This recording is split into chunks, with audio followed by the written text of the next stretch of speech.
the executive order called on government departments to make sure that H-1B visas are given to those who are most skilled and highly paid applicants. Does this affect those who are already working in the United States holding H-1B visas? The short answer is it doesn't do anything. It's just an order for the government to try to draw up an order. But it could affect everyone who is there because they are there from visa to visa. And if the system changes, there's no guarantee that they will be retained. It doesn't affect international students at all. That's a whole different visa. And it doesn't affect farm workers and other workers like Donald Trump employs at his winery or at Mar-a-Lago. What is the rationale of President Trump issuing such an order?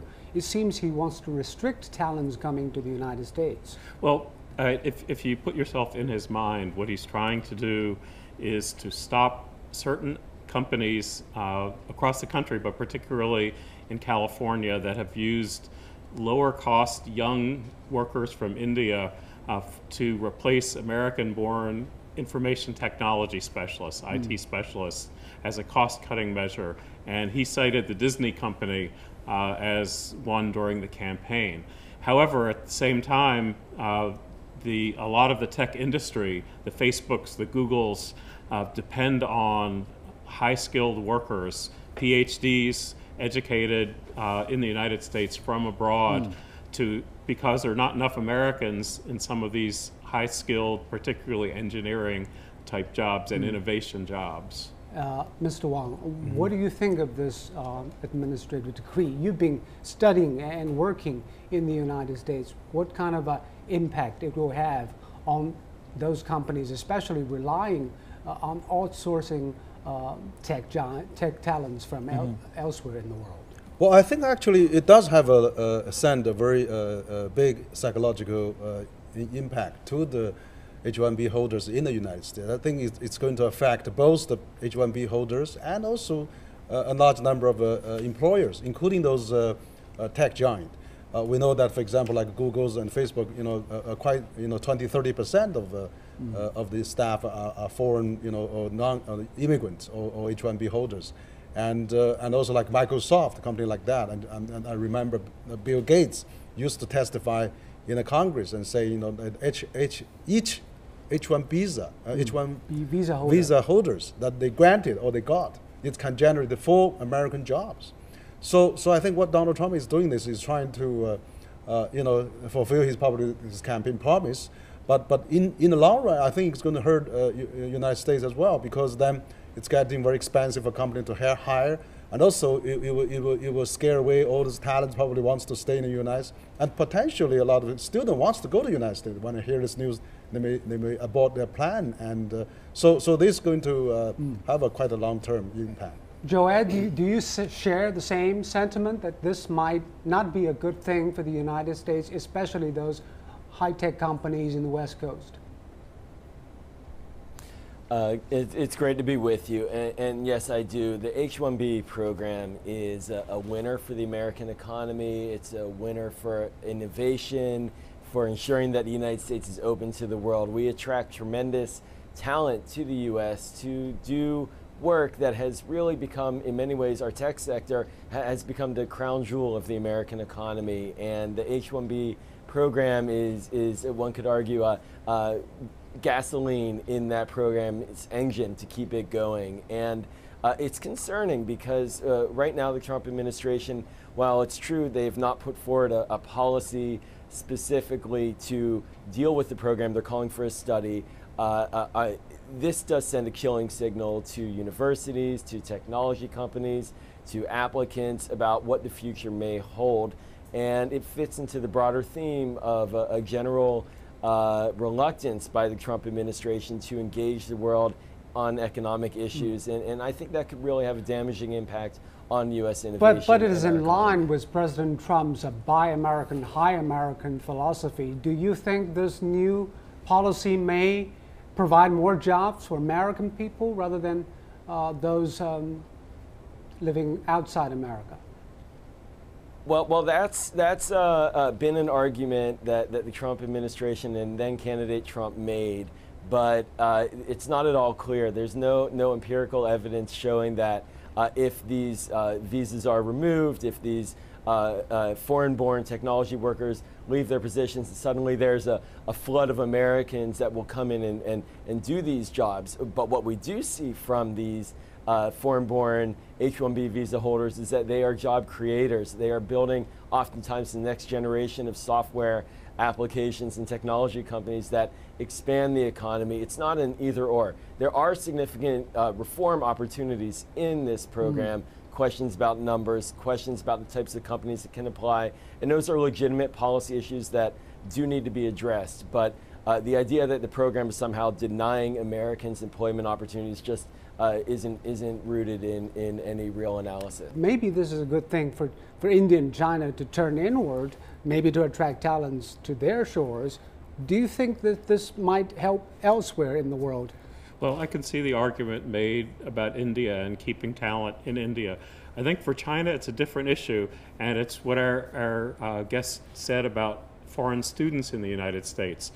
Foreign students will think twice about going to the United States for their college education, and China is an opportunity. I mean, because they want to work in the United States that's after graduation. Exactly. Although if you have a student visa, you have to leave the United States for 2 years. So it gets a little complicated, but it's the foot in the door with the college education. But right now, my program, the Global Business Journalism program at Tsinghua, has a large number of international students as well as Chinese students. I think that what you may see is more international students coming to Chinese universities because they worry about what is happening in the United States with Trump administration policies, and the Chinese government is pushing the innovation economy. So if some of those people can get advanced degrees in China and then either start businesses in China or work at innovative companies, China stands to benefit, the United States stands to lose.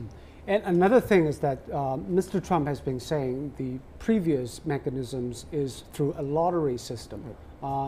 So you want to change it to a merit-based mechanism. This sounds actually encouraging because a merit-based system should work better for U.S. companies to tap talents. Well, I think that basically the system that they have the lottery system, but also you have to apply it to the companies. It's not just necessary you apply that, but it may be part of that is to do that. But now he was saying he's going to get this system to the highest paid and highly skilled. So that's not necessary. So if you get highest paid, then the company, first of all, whether they can afford all those highest. And mind you, also the H-1B visa applicants are most young people, talented young student and things like that. So may not necessarily be highest paid, but they are really the most highly capable, probably, also energetic and vibrant. And also it's from all over the world. So it's really a large supply of talent put to the United States. That's why United States has been so in the front on innovation. Like Silicon Valley, it's got almost 40–50% of its talent from all over the world. Whereas in Zhongguancun in China, we got only 1%. So I think they are already sitting on a gold mine of the talent, and then it's the core competence that the United States has. So I think by Donald Trump, by doing this, is going to scare away a lot of people. But I read an article, Joey, I want to have your insight on this, that those big tech companies like Microsoft and Google can't afford to pay high salaries to those who want to work in the United States, but those startup companies who couldn't may suffer the most. There is this challenge, exactly, where it's amazing. The demand is so high for the H-1B visas. In the first week, within 1 week, more than roughly 200,000 people applied. That's more than twice the amount of visas available. So what happens oftentimes is that the larger companies are able to, so we say, flood the zone or provide a significant number of requests for the lottery. And if the reform is to deal with that issue, to actually provide more visas to the larger tech companies because of the salary issue, it will go to what the previous guest said, which is reduce the number of potential opportunities at the smaller startup companies. But one has to remember, salary is not the only way to gain compensation in tech startup. Tech startup is oftentimes most attractive to talent because of equity in these companies, equity that could grow if a company goes public at a much greater rate than a salary could provide. So these are very important technical issues for reform. Reform is good. Reform, we always need to be ensuring that the program is keeping up with the times. But the big picture issue that I'm most concerned about is that the United States is giving off an image right now that we're closing for business, that we're not wanting to attract the best talent. And that's not in our economic or our national interest. And so far, the administration hasn't spelled out the detailed policies on how to make this merit-based system work. Do you have any idea how it might unfold, and who will be those who will suffer the damage? Well, what's going to happen in the near term as a result of this executive order is that the key governmental agencies that manage the program, the State Department, the U.S. Trade Representative, the Labor Department, they're all going to engage with each other and I hope with the private sector, who is a direct stakeholder in this question, and then also I hope with Congress in terms of reforming the program. But there will be a bias at the end of the day after this analysis and engagement is done by the political leadership of the Trump administration to be able to say that this is advancing the opportunities for American workers and raising American salaries. And that will put a cap on the kinds of creative, innovative reforms that will grow the program for foreign workers is my biggest concern. But the private sector is going to need to be very actively engaged in defending its interests in this discussion if it's going to ensure that it does keep space open for foreign workers in this program at the level that it needs. If those talents can go to the United States to work, why can't they be employed in their birthplaces by either American companies or their local companies? Their talents could be exploited there. Can U.S. companies go through that approach? Maybe shift their bases and research overseas? A lot of the issue that Donald Trump has criticized India for in particular, and the companies in the United States, are that they used to outsource jobs. IT jobs would be done in Bangalore or in Chennai or other places in India or in Ireland. Now they're moving Indian employees to California and replacing the American IT workers with lower cost but equally skilled workers from India. That's the problem where you're talking about basically equally skilled workers and American companies undercutting American wages for bringing in foreign workers on H-1B visas. Now, the tech companies that are bringing in the most innovative, the most skilled PhDs, the ones who are doing programming, the ones who are inventing the future, that's a different issue. And that's why what I'm most nervous about is what the definition is going to be for high-skilled worker under these Trump guidelines, because bureaucracies might abuse that exactly process. Because there is an issue, there is a problem to be dealt with, but you could cause much more of a problem than what you're trying to solve. And workers most affected by this program, the visa changes, besides people from academia, those Indian and Chinese programmers and students. Let's hear what they have to say on this policy. It's hard. Your heart can't believe, not ready to believe this is going to happen or this is happening with me. So it's hard to believe, and everyone is following their dream, and if there is something interrupting that dream, that's hard for everyone. For many years we have relied on this pool of well-educated individuals from other countries to fill the vacant positions in engineering and the sciences. If that is not going to be available to us, we will have to look for drastic alternatives. But actually this order is in line with the philosophical stance of Donald Trump, the travel ban and now the restrictions on immigrants and workers. Culturally and socially, this sends out a signal to the rest of the world that America is building walls, keeping people and resources out. Oh, absolutely. I think the fact that Donald Trump is fulfilling a campaign promise here doesn't mean that it's something that is good for the United States. It means that he is following his campaign promise on this. The overall trend... But do you think those workers, those white-collar workers in the Midwest, in Wisconsin, will get benefits because of this?